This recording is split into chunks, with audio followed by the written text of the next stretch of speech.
গুরগাঁওতে হরিয়ানায় 10টা detention camp করেছে। আসামে লক্ষ লক্ষ মানুষকে ডিটেনশন ক্যাম্পে রেখে দিয়েছে। আপনাদের মনে আছে যখন এনআরসি হয়েছিল 17 লক্ষর মতো ভোটার লিস্ট থেকে নাম বাদ দিয়ে দিয়েছিল, তাদের ডিটেনশন ক্যাম্পে রেখেছিল, তাড়িয়ে দিয়েছিল।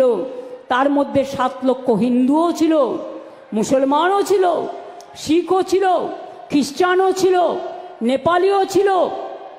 মনে রাখবেন, ভুলে যাবেন না। আজকে প্রত্যেকে ভোটার লিস্টের নাম তুলবেন নতুন করে ভোটার লিস্ট তোলার নামে এনআরসি চালু করার ব্যবস্থা করা হচ্ছে। মনে রাখবেন, বাংলায় আমরা একজনও ভোটার লিস্টের নাম তুলতে যেন বাদ না রাখি, এটা জেনুইন ভোটারদের মাথায় রাখতে হবে। কেউ বাদ দিলে প্রতিবাদ করবেন, বিএলওকে বলবেন যে কেন বাদ গেল, জবাব দাও। আমি জেনুইন ভোটার, আমার ভোট বাদ গেলে আমি কিন্তু ছেড়ে কথা বলবো না। এটা আমার সাংবিধানিক অধিকার, আমার গণতান্ত্রিক অধিকার। ছাত্রছাত্রীরা যারা 18 বছরে পদার্পণ করবেন, তাদের সকলের ভোটে নাম তুলতে হবে। এটা আপনার রক্ষা কবচ। সংখ্যালঘু ভাই বোনেরা যারা বাইরে কাজ করেন, শুধু ঈদে আসলে হবে না, ভোটার লিস্টে নামটা তুলতে হবে ভালো করে, এবং এখানে এসে থাকার চেষ্টা করুন। যদি অন্য মানুষ দুটো খেতে পায়, আপনারাও পাবেন। মতুয়াদের ওপর অত্যাচার হয়েছে, রাজবংশীদের ওপর অত্যাচার হয়েছে,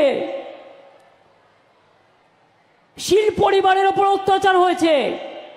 আসাম গভর্নমেন্ট নোটিশ পাঠাচ্ছে বাংলার মানুষকে, লজ্জা করে না?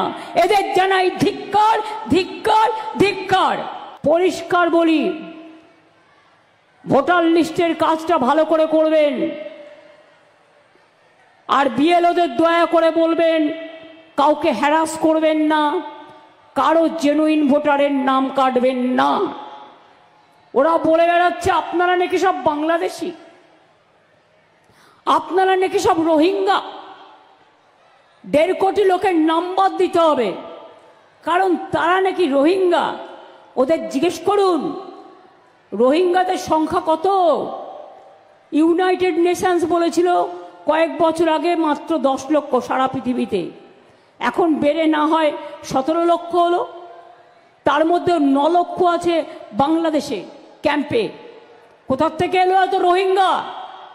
কোথার থেকে এলো? যারা আগে এসছে 1971 সালের মধ্যে বাংলাদেশ থেকে, তারা ইন্ডিয়া সিটিজেন। মনে রাখতে হবে, যে যার নিজের ভাষায় কথা বলে, ছোটবেলা থেকে যে ভাষায় কথা বলতে শিখেছে সেই ভাষায় সে কথা বলবে। অন্য ভাষাকে আমরা অসম্মান করি না, আমরা সব ভাষাকে ভালোবাসবো। যত শিখব তত জানবো, তত বুদ্ধি ও মেধার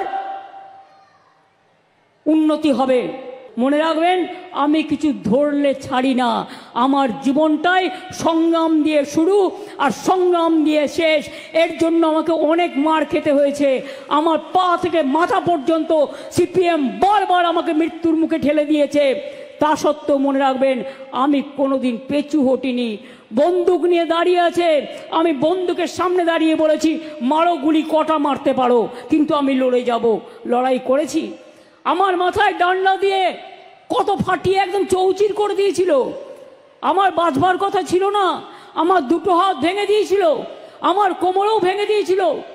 অনেক কিছু করা সত্ত্বেও মনে রাখবেন, লড়ছি, লড়ে যাব। আগে যখন বিরোধী দলে ছিলাম তখনও অত্যাচার সহ্য করতে হতো সিপিএমের। আজ ক্ষমতায় আছি, অত্যাচার সহ্য করতে হয় বিজেপি। তারা চায় মানুষে মানুষে ভাগাভাগি হোক। এটা স্বামী বিবেকানন্দ চাইতেন না। তিনি বলতেন ধর্ম সবার জন্য এক, সবচেয়ে বড় মনুষ্যত্ব হচ্ছে মানবিকতা। রামকৃষ্ণ পরমহংসদেব বলতেন যত মত তত পথ।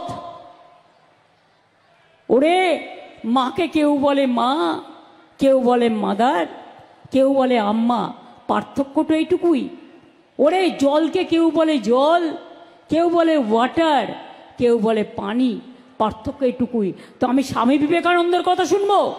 রামকৃষ্ণের কথা শুনবো, বিদ্যাসাগরের কথা শুনবো, রবীন্দ্রনাথের কথা শুনবো, নজরুলের কথা শুনবো, গান্ধীজির কথা শুনবো, বাবা সাহেব আম্বেদকরের কথা শুনবো, মৌলানা আবুল কালাম আজাদের কথা শুনবো, না তোমরা কয়েকজন পাকাল মাছ তোমাদের কথা শুনবো? কাদের কথা শুনবো?